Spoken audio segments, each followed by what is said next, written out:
The Nissan Juke key fob for 2011 to 2017 models uses a CR2032 battery. First, gather your tools, a small flathead screwdriver or plastic pry tool. Insert the screwdriver into the key ring slot and gently pry the two halves of the fob apart. Start at the bottom and work your way around.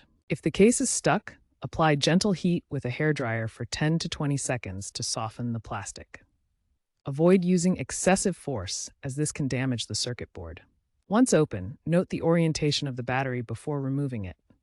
Start by removing the old CR2032 battery from the key fob. Take note of the orientation, with the positive side facing up. Now insert the new CR2032 battery, making sure the positive side is oriented correctly facing up. Reassemble the key fob by snapping the two halves together.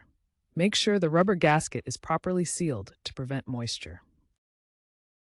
Test the key fob by standing within 5 to 10 feet of your Juke and pressing the lock and unlock buttons.